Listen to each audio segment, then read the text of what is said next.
it's very happy to be come into the, can I say that post-pandemic epoch, and watch the people in Rio and interactive with you. It's far more better than in the house with crazy kids. Yeah, so yes, we like crazy stars instead of kids. So people who know me, I can call the name by some of you. You know, I am working on something big, something hot, massive. That is BE star. But by accident, we want to look close on those big guys. But by accident, we found something teeny tiny but very interesting. We call it IWAND type stars.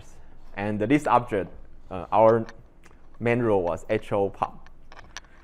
So let's get started. So this is the people we are working on this project, including Professor Niao and NCU. Most of them are NCU, and now Yu Bo is in Yuanzhi. And because our data is from Caltech, so we go to there, and they have the so-called DTF project, so they can survey the sky in very high cadence. That's why something weird show up. And Jiayu, now he is my machine guy. He can pick up the variabilities very accurately. So I'm thinking a lot. And of course, Professor Ip, he can do anything he wants. So he should be in our group. So except that we have many other collaborators, I think pick up some of them. One is from Korea. This one, Samsung. And we're using the spectrum from the 2-meter Korea. And another guy interesting is this, maybe I can say it is from people from not institutional, because some people watching, we are monitoring these objects, and he just follow up automatically. So later to include his data, we inviting as a co-author. Okay, so that's moving on. So what is HO Puppis? Is it IWAND star or a BE star? With this artist's illustration, we can easily identify who they are. But for the star, they are far away, hundreds or some kpc away. It is not so easy to identify. And another thing is the BE star is B-type star, early type star, so it is hot. And it is also hot, even though it has a maybe mainly cool companion, cool donor, but the disk itself is very hot, like a few 10,000, 20,000 kelvins on their disk. So in the beginning, we think it is a BE star. Yeah, they look apparently, or in their light curve, the behavior, or all of that similar to a BE star. And so before that, I should give a little introduce about what is IWAND star. It's a novae or CV stars. And a CV or a novae can be subclassified into a few of them, subgroup. If it is on the fusion on white dwarf, it is classical nova. So you will see whenever the bursts come, the outburst is clearly shown here, the burst on the white dwarf. And another kind, they are thermal instability in accretion disk. So the light source is mainly from disk. Then this is what's called dwarf nova. And for example, we have Z-Camp type, or this one, IWAND star. It is the prototype of IWAND star. So we will see their light curve will look like this. It's slightly different, but if we look into it, is because the how to say the source of bright the place is different, so they are different. So in short, it is a kind of nova, and two kinds. The first one, classical nova, the light is lightened on the white dwarf itself, and the dwarf nova is lightened up on the accretion disk. So it's a very easy to understand what's their difference. Okay, so here is the light curve example of dwarf nova. If the accretion disk, the white dwarf accretion disk, is non-tilted, it should be like that kind of things. You see the face-on case, the disk bright on, or when the material is gradually into white dwarf, it becomes darker. And if it is tilted, you see more complicated behavior. You see, in general, they are we call it quiet state, and of course standstill state or outburst are sometimes showing very deep can I say transient? Because we don't know what exactly it is, but sometimes the brightness drop enormously to, like, here is 3 magnitudes. The extent of the drop is huge. I have a question. Yeah. So what caused the oscillation on the light curve? Why the light curve oscillates in this way? I mean, what caused this? I think I would like to using some example of, you know, when you take a bath, there's a sink. So the accretion disk is the material ready to into the white dwarf. So when the material hit on the disk, it will getting bright. But the energy cannot stay long. So when the energy, but it will fade away. It's not like star, billions years stay there. But I don't think so, because the accretion disk itself won't have the burst. I don't quite understand why the disk can have a burst. Oh, yeah. So I borrow these images. So in the field, people say the material will go to the disk, and the disk will be light up. Yeah. So before light up, it is quiet. After light up, it bursts. But then, but the accretion itself usually will be continuously. So. Interesting. We don't know that continuously or not. No, that's physics. So the reason, because when you have the binary interactions, in this case, usually material will accrete, but they don't accrete in the way just like everything dumping into center directly. So either I think this oscillation was due to the disk itself, maybe unlikely due to accretion itself. Although I believe accretion can give out the luminosity, but won't give you the variety in the light curve. Should be due to the disk itself. That means the disk will be like a warp disk itself. I thought that's my. Yeah, I understand what you mean. And if you go to the literature, they not only saying this kind of sparkling light up, they also have this precision. No, actually, the disk is way complicated than this. So in the real case, the disk is not just a flat; it can walk. Yeah. So the disk is like a potato chips. It's just like a soft. No, like a potato chips. Yeah. And this web disk will have some interesting dynamics. Yeah. And they can explain about this modulation I of the light curve. here is the major variability. We have more, so we believe So other. Can be expressed. Other variability may be from that chips. They are many kind of things. Like one is called precision. Everybody know, and I am not so familiar with it, but they are called super hump. And the negative super hump, it means the disc, the elongation of this can just take like our tape, just moving. So they are very complicated. You're right. Okay.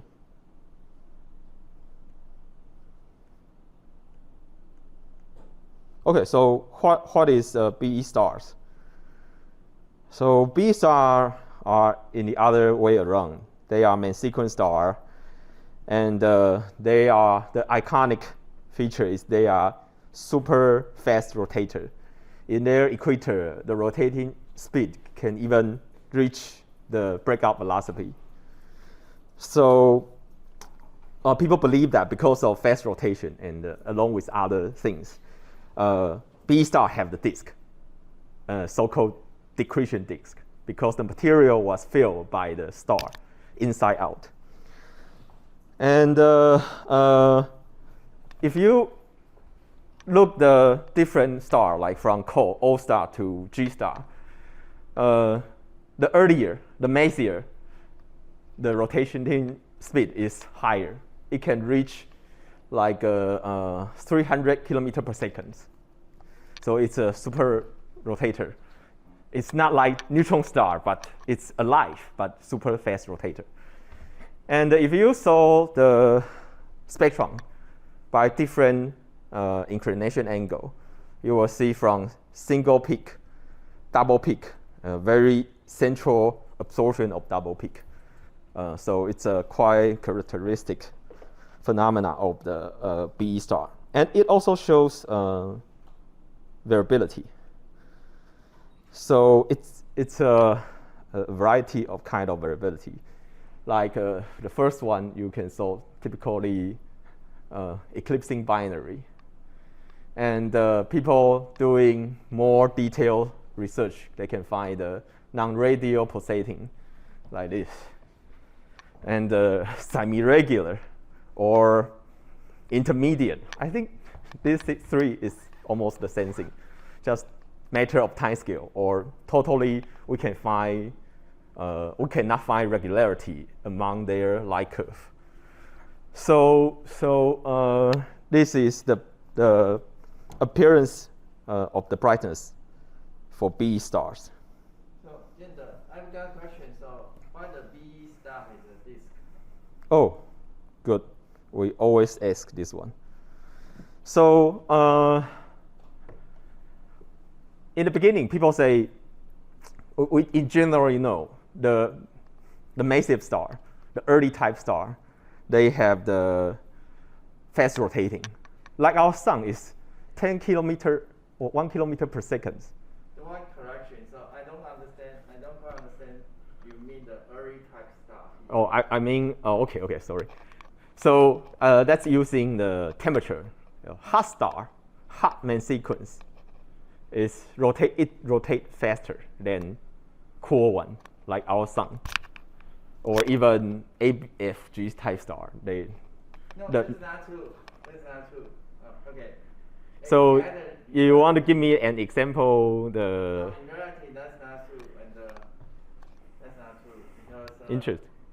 No, that's true. Might say it's true, but you say the faster rotating for massive star is we observe the rotation of the massive star, and the sample is quite limited. But I would say maybe like 10% of these massive stars can rotate really fast. And how we judge the velocity, how fast they rotate, is not just like 300, 200 kilometers per second, this kind of number. It's depending on so-called cavalier rate. So it's how fast, if the rotation velocity is achieving the cavalier rate, that means material will become unbound. from the surface. Mm. So material is thrown away. Yeah. As we say, 50% is quite usually like the upper limit. And then if it's 100%, then it's just. Yeah, it's oblate. The B star, because it is not today's topics. Some people are using interferometry, take images of the Eridanus, what I forgot the number. It's maybe beta or something. We can saw the star. It's become like you saw the projection like a football, American football, because of the rotation. This is all gravitational darkening effect. This is due to the rotational rate create an equivalent temperature, and usually around the pole is hotter, around the equator is colder. So that will give you this kind of oblique structure. Yeah, it's a gravitational darkening should be considered because the equator is more how to say gravitational strong. Yeah. So but not only that, we also found the spectra. If the star rotating fast, the spectrum were different. The emission line, the width will be different. But anyway, today we want to prove our target is not a B star. So relax. I still don't understand there's a disk here. I still don't understand. Oh, so you think there would be no? Why there's a disk? Why you create a disk around the star and that disk and live with the star during the evolution? Is that this part of star or just unfinished accretion disk? I don't know. I just don't know. Okay, good point. So I want to know, but yeah, good question. Because the massive star have very short lifetime, so we don't know is that a baby or is that a very old man? We don't know. Yeah, but should be some of them is not baby. Some of them is near the age of turning off man sequence. Yeah, so we can discuss more later about B star. People like B star. Okay, so what about HO Pup? Okay, this is the light curve because we dig it deep up to the 1.5 century ago. So it had very long-term monitoring. But people just, how do you say, they just to do the stargazing, I think I can say that. Stargazing on HO Pup and do something, a few of the star and then stop. Some project, another project, some project. And even this is the color one is Pan-star. So they just once in a while looking on the HO Pup. And it will be easily thinking of that because the star vary non-regularly, just like this one. So there's the term called gamma Cassiopeiae-type variable, which means BE star variables. So people think based on this no patterns light curve, it is very likely a BE star. And even before us, because no spectrum available before, so it was identified by light curve only. So by light curve only, people think it is the BE stars. Okay, this is the sensing. And we do a lot of observations to dig in this object. So mainly here, we have AAVSO and ZTF and our ruling SLT. And so let's show you our observations here. So after this observation, we have much more better time coverage. So we slightly, you can see this pattern here. Each of these is the star getting bright in some like 5 days or 4 days, and it getting back. And here is the ZTF joining in. We saw some very 2.5 magnitude darkening. And we're using ruling to do the good coverage, time coverage about that. So a lot more data was filling into eyes on this HO Pup. And if we run in it, you will see, I show the years. Okay. So the pattern is consistent from 214s to 2020s. And sometimes we saw this previously, we may not think it is real data. But later on, we see more of them. We think it is not, it is true. So it is not the bias of the data. Okay, so we do the period analysis to folding. So when you say your pattern descent, you mean the period descent or just the overall shape descent?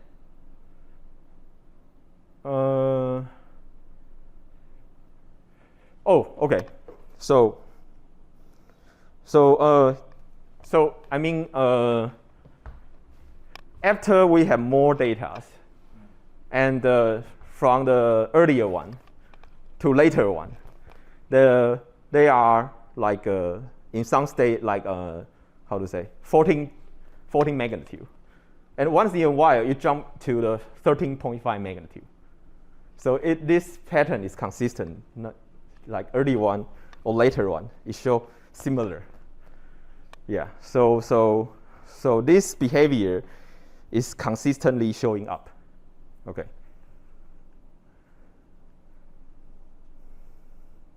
Okay. So, but the outburst duration is changing. From earlier, after looping involved, we can really saw the duration. Like earlier is 25 days, and recently they are going to like 61 days.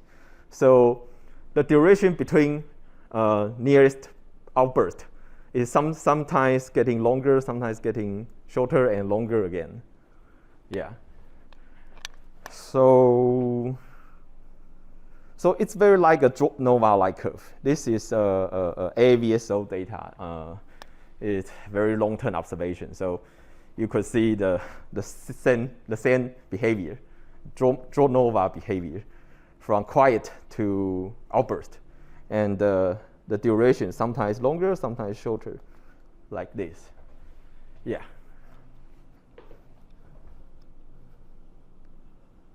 Okay, more data. It's okay. So during our collecting data epoch, one work was published. It's from Kyoto University. The group leading by Kato. I just checking some new members. One girl, maybe from Kato's group. But anyway, just they because before that we think that is a B star. We have no idea it is others. But these guys coming in say this one is HO Pup. And in their point of view, it is half-bit type oscillations. So they classify it by the variability. So say that it is a draw nova. It is not, in their point of view, it's not a B star. So it is a kind we need to know two terms. One is standstill. Standstill, which means is this quiet state. Here we call it standstill. And for the outburst is when the end of standstill, the brightness is going up suddenly, maybe 2, maybe 1.5 magnitude. So quiet state and active state, here the terms standstill and outburst. So what exactly the star it is? I think here, the first one, B star, we can rule it out because of the gamma Cassiopeiae-type curve. After the data was covered better, the real face of the HO Pup was showing up a draw nova type like curve. So it's more like this. But there are more features we can look, like their spectrons and the other kind of variabilities. So here's the spectra. It's other stars. So for example, here is a 1b star. The light curve from bright to dark, and getting bright again. And we could saw the spectrons from no features, and the H alpha getting clear in the darkness side. Just can't say, where's the disk? We think it is a disk. And it is an edge on disk, so you saw the double peak. And the disk was showing up. And when the star getting brighter again, the disk disappear, or at least become small, not so like this one. This feature fade away. Yeah, so here it is a BE star. And how about IWND star? It's similar, but here it's a little bit different. It is IWND itself, the prototype. So here is standstill. When the outburst occurs, the H alpha, here is H beta. H beta line was superposition with the absorption. So emission superposition with absorption. So here is the, I think, interesting part. People say, okay, I think I verbal explain that. Because in the standstill, the disk is lack of the material. But in the outburst, the material was filling into the disk. It formed a disk atmosphere. So we could see the absorption here in the outburst phase. Yeah. So let's see our star, HO Pup. Here is the light curve along with the CFHT Espadon spectrum. And the color representing the time we observe from red to green. And very luckily, I got out 8 nights from standstill, quiet, to outburst. Okay, so here is not so feature is not. But anyway, in the standstill, H alpha line is stronger. When the time sequence goes to the outburst phase over there, near like 1 day before outburst, we saw the H alpha line become weaker. And like here is like -5 angstrom. Here is like -1 angstrom. So we clearly saw the H alpha variability. Yeah, for the HO Pup. So then you mean this H alpha emission from the disk? Yes. And more clear when emission stronger when using the fluorescence state. Yes. But then you don't have this double peak feature. I don't understand. Oh, good. Let me show you one thing. Okay. So it can apply not only B star. For the star with hot disk, and it can explain. If you have a disk, install it face on, and no rotation, so it's single peak. If we saw it H on.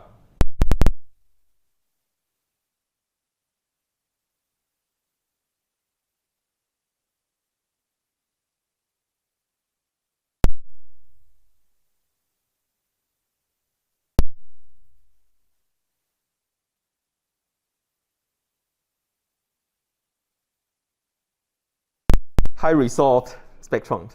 So even that we could not see features. Sometimes you saw low resolution spectrum, single peak, but you're using very high resolution, the double peak will show up, but not for our case.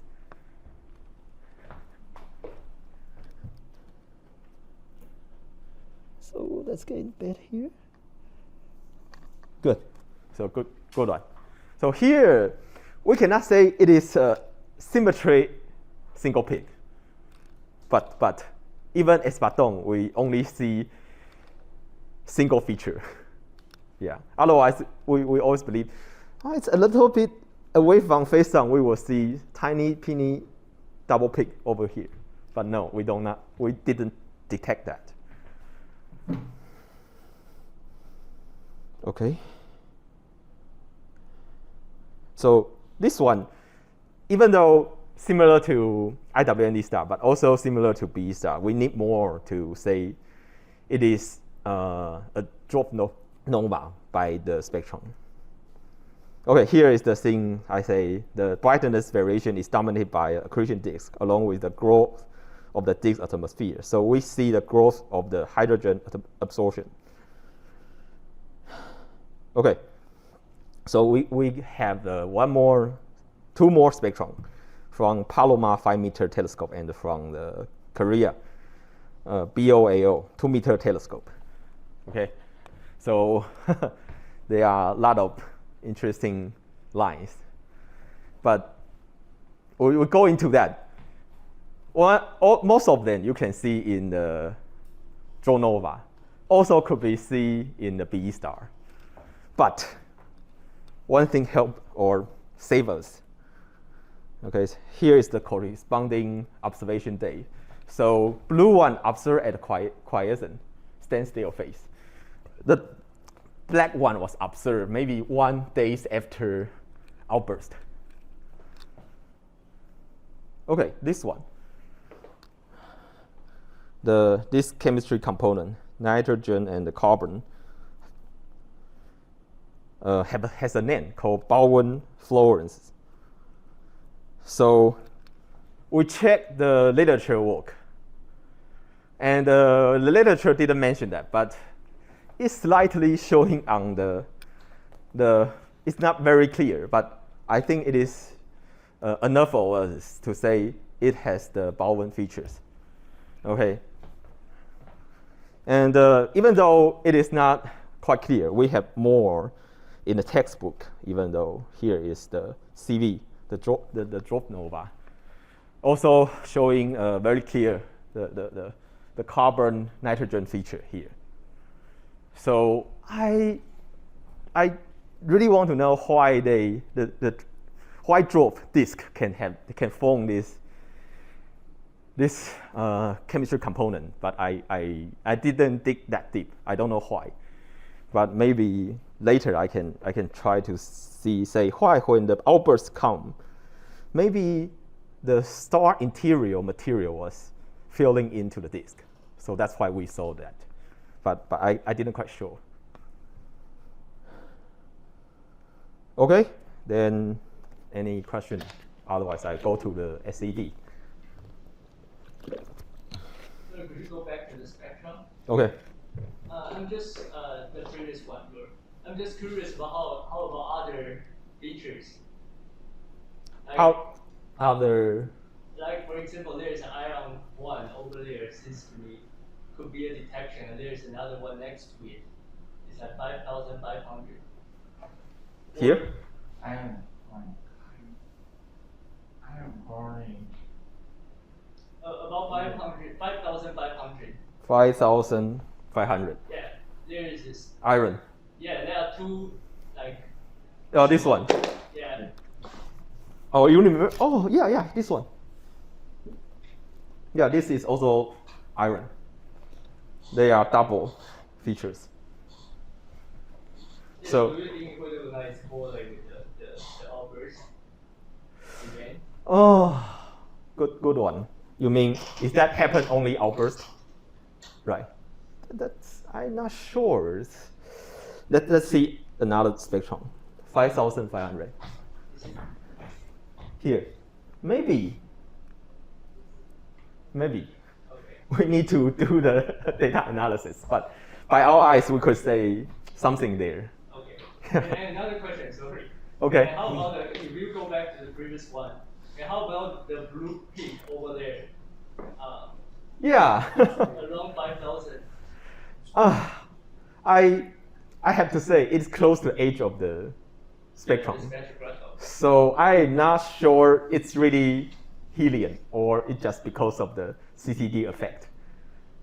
Yeah. But in this case, the feature you mentioned is also close to the edge of the spectrum, right? Yeah. So things like that. If you are like a clear features, even it is in the edge, it's easily to show.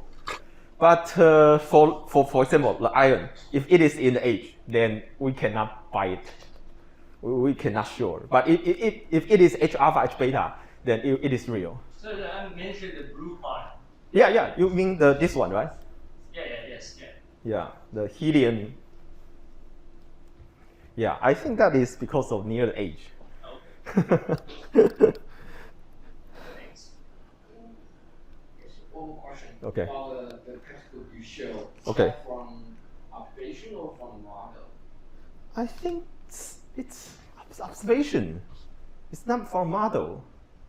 So that can help to confirm that it's the type you are looking for in the first place. You mean which kind of this star? Yeah. I read over that, and it is a draw nova, and the entire book is talking about the draw nova. So, yeah, this is I borrowed the book from Professor Zhou Yi 老师. So he is more, how to say, expertise on that.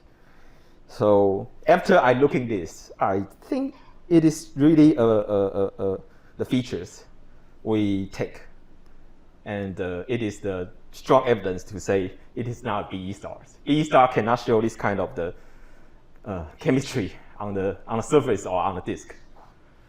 So Chien-De, that's my point of view about this point about the carbon emission here, also in the textbook. Yeah. That's because why you have the carbon found.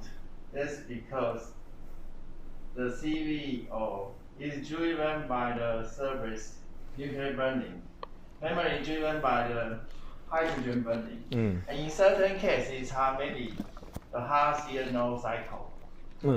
So you burn the hydrogen and synthesize into carbon, oxygen. It depends on the hot temperature and the accretion.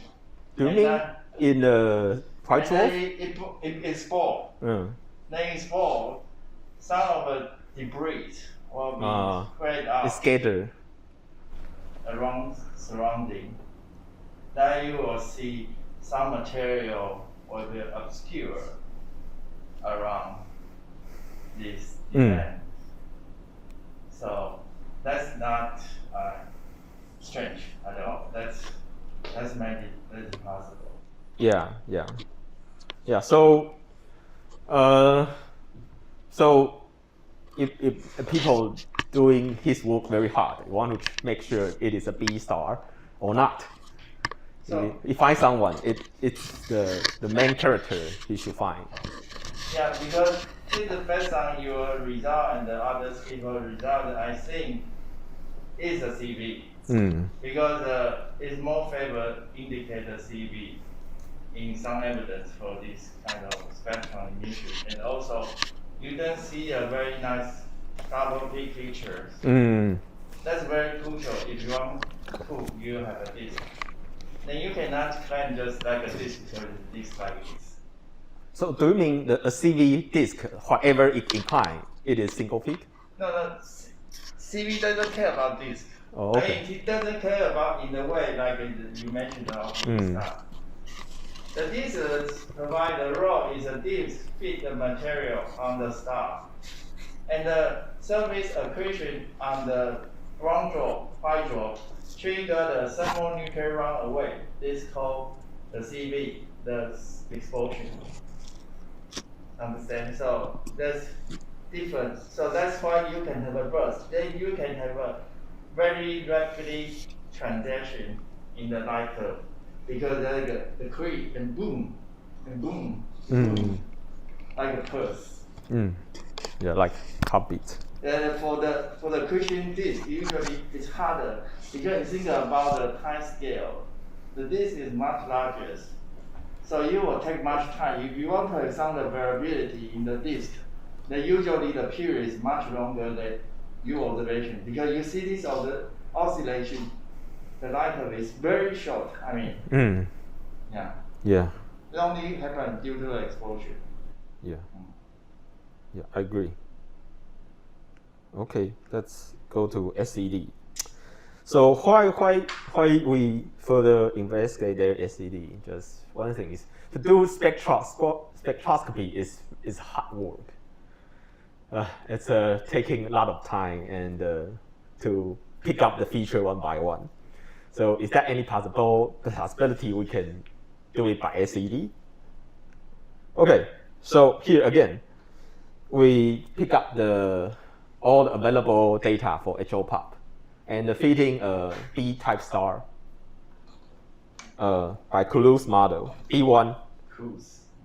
Yeah, and using the extinction 0.5 magnitude, and we include the distance.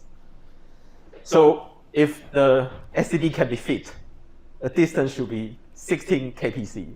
It's beyond our galactic age. So it's really, really far.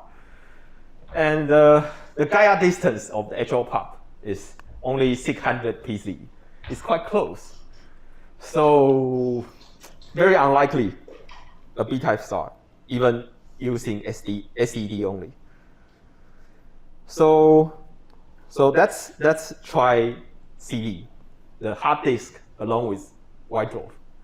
Okay, and the disk component is 0.5 solar radius and about 11,000 kelvins and about 0.1 extinctions. Okay, and you see, because even at 600 pc, the white dwarf component is no contribution, very, very little contribution compared to hard disk. So here we think we can convincing that it is a CV disk, not a B star, because it also fits the Gaia distance. Okay. Sorry, I just want to make sure one thing. So, but the stars is a variable, right? So when you calculate the absolute luminosity, when you need to choose the time for the period to use. Oh, okay. Okay. Good one. But let's be careful here. Here is the log scale. So even the star getting bright 0.5 magnitude, it look like this one. So it varies.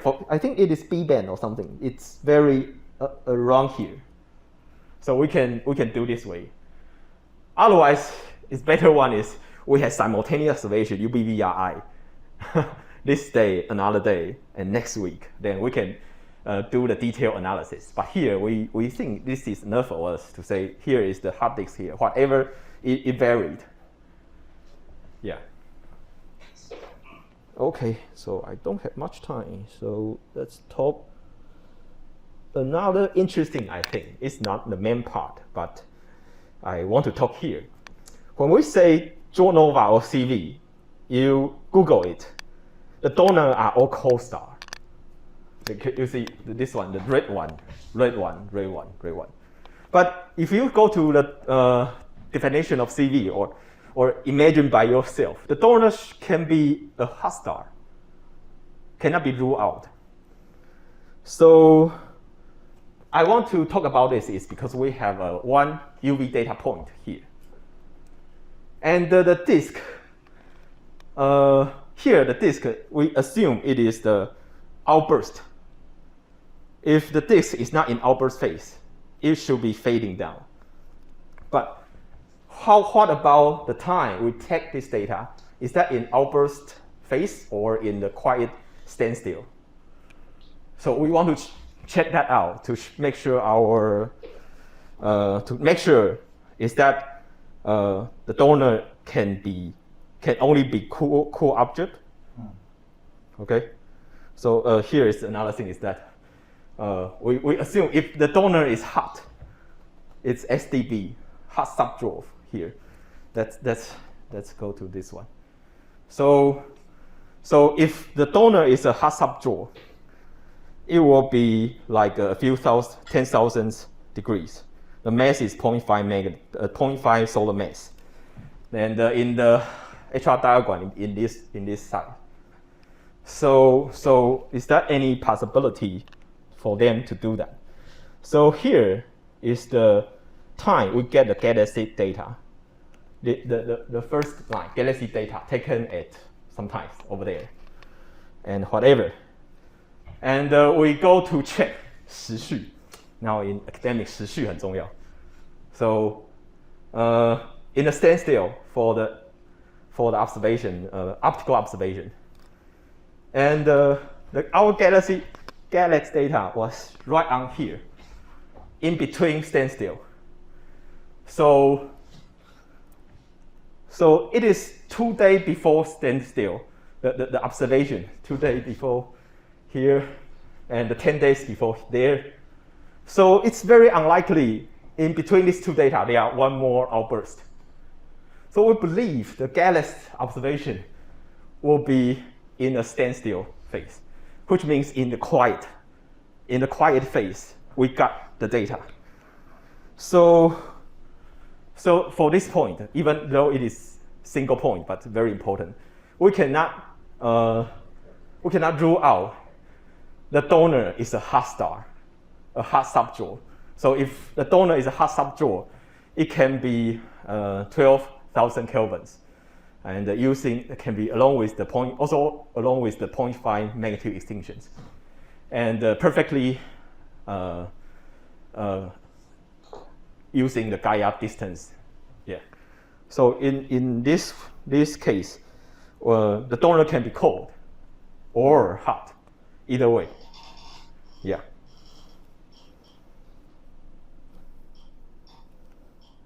Okay, so what's more? So here showing we're using our ruling polarization parameters to detect the HO Pup. We think it had intrinsic polarizations.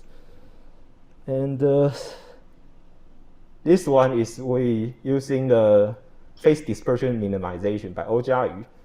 And we found the outburst durations is about not outburst, beyond the outburst, they are 3.9 days period. So it could be like what we say, some accretion variability or positions or other more complicated mechanisms. So I still want to discussing with you. So let us moving to here.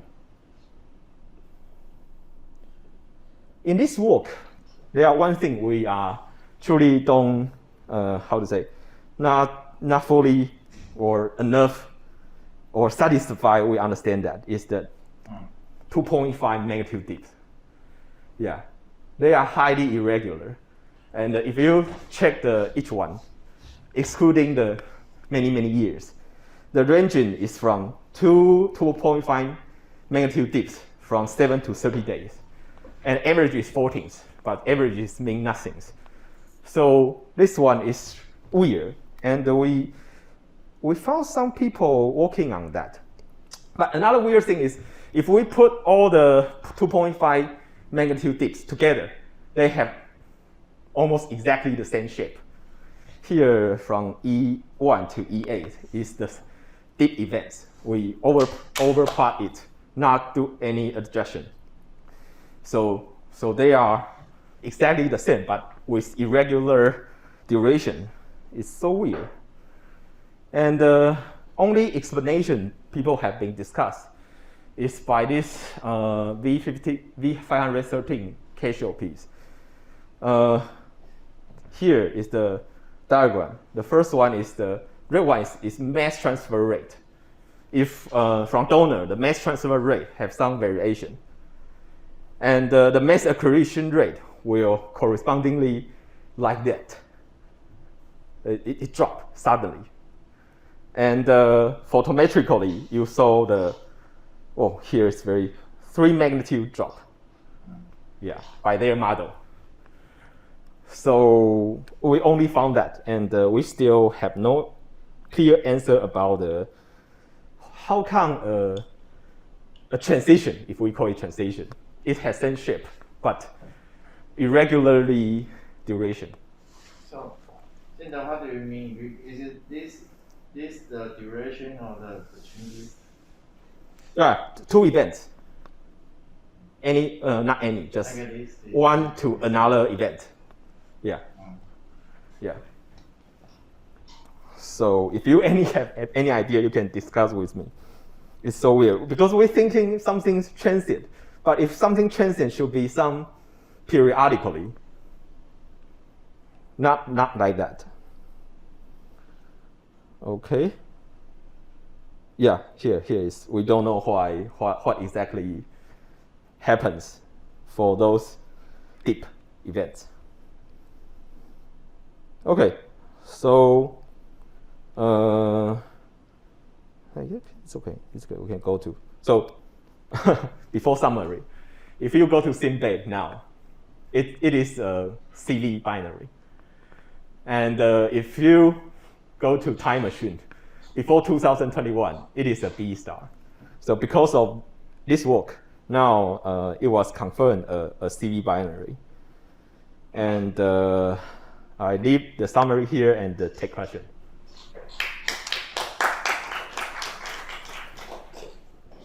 Any question for Chien-De's talk?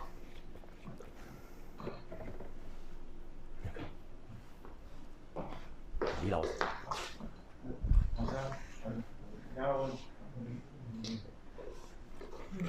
现在我们看我们那个像手 DOS， 像就好。Toss。哦。哦，应该可以哦。那变成有什么帮助？像它最大的好处是在差不多1秒就可以。哦，就可以一直狂看这样子。你看很多那个 film。嗯。你可以看那个 film 的，它这个是。它可以诺巴尔，同时它可以看这个，看一个星球周围的一个周围的我问一下专家，中海亮端可以看到几人？哎，哦，可以耶。你到这年也是用。我们是14等啊，所以我以为不行的。应该是可以的。但是太亮，平常别人太亮好像。对，一般来讲，14等太亮了。我想到看那一段的那个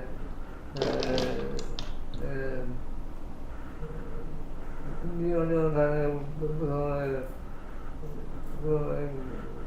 看法看，因为它是设计成。是找那个圈子对。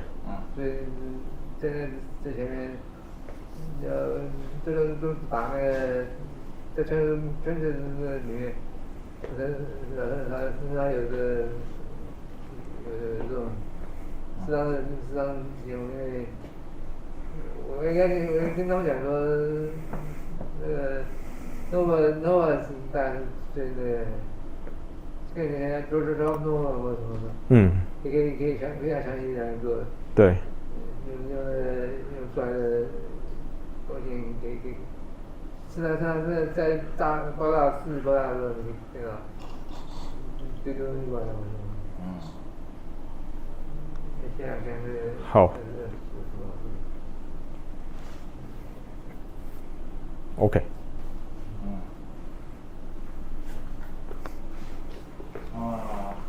Any other comments? Questions? Excuse me, very naive question. What is the? Sorry, I'm not expert of this project, so of this topic. What does the IW AMD stands for? I'm just curious. It's my fault. It should be X in the beginning.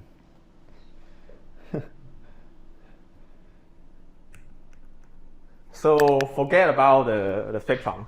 This is IWAND. Okay. So the Japanese group see this one's light curve, and think it is a kind of nova. So they raise in the Japanese journal, say it is a new type of the drop nova. Yeah.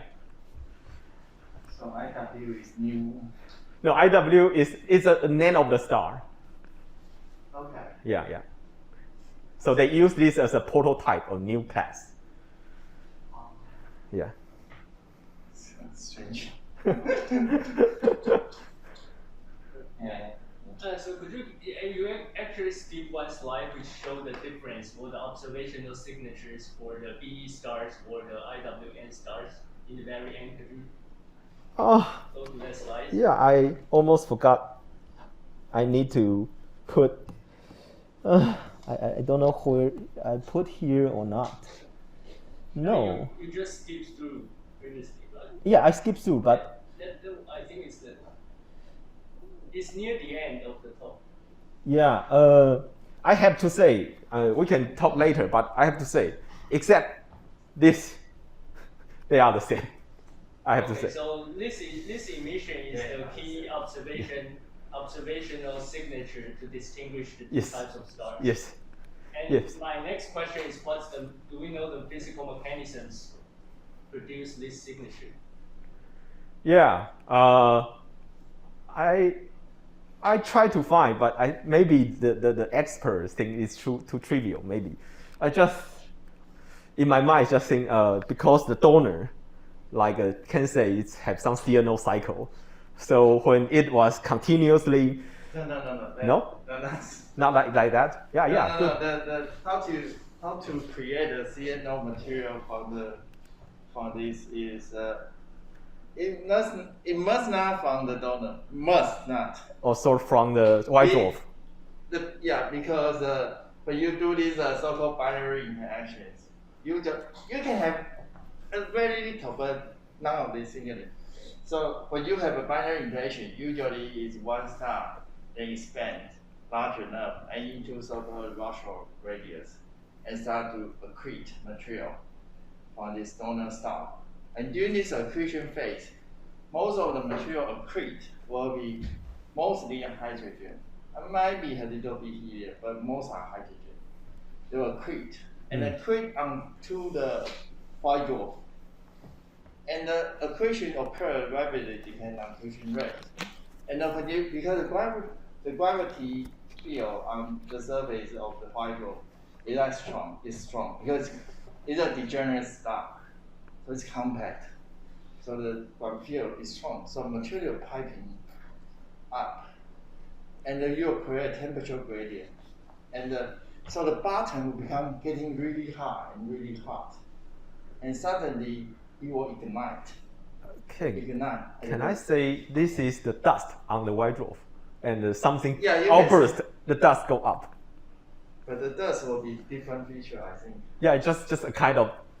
But when you say then there will be a dust and destroyed by the sun exposure and give you this carbon signature.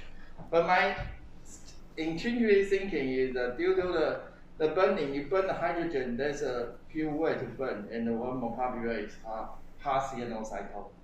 And you burn, and suddenly energy release. When the burn energy for the neutron star itself, white dwarf itself still have enough energy to unbind some of the debris material. So, and those can contain the carbon and the oxygen-rich material and throw away.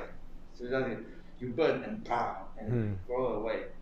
And also material, because you do this many times, and some material will be sort of like a debris outside this white dwarf. It's inside out. Yeah. So it's not from the donor star. Yeah, it's not from acceptor. Yeah. That give you all this. But I feel the term they using in the field is quite confusing because you say it's accretion disk, but what I mentioned the really trigger this kind of the burst is, I don't think, for my understanding, is not from the disk itself. It's from most inner region when the disk start to accrete on the white dwarf and then suddenly trigger the burst. Not the disk itself. The burst. I skipped the term. It's called the thermal accretion disk. So the disk itself can instability, but that instability more starting to do like this with the burst. They can have a variability of the luminosity, but not that kind of suddenly jump. And this kind of jump, time scale is so short.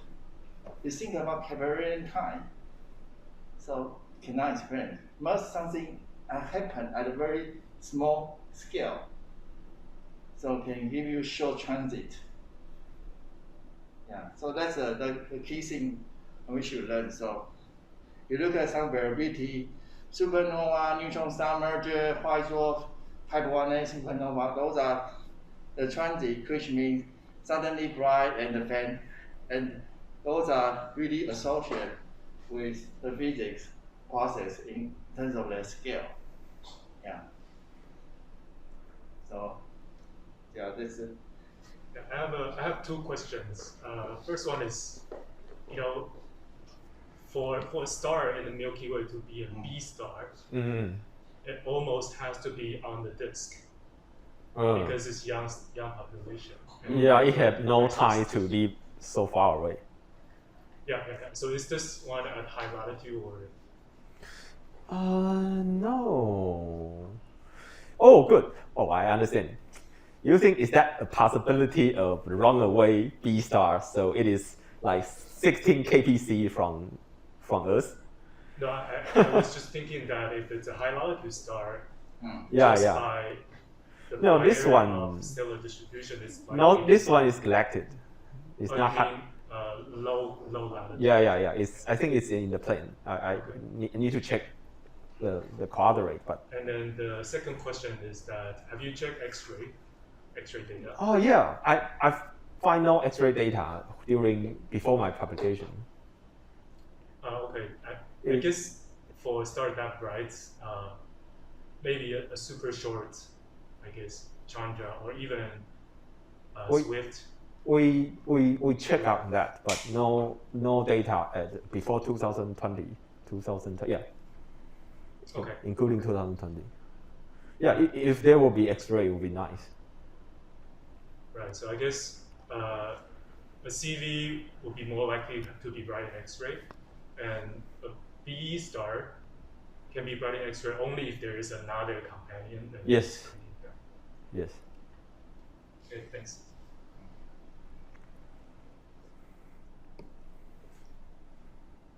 Any other common question? Oh,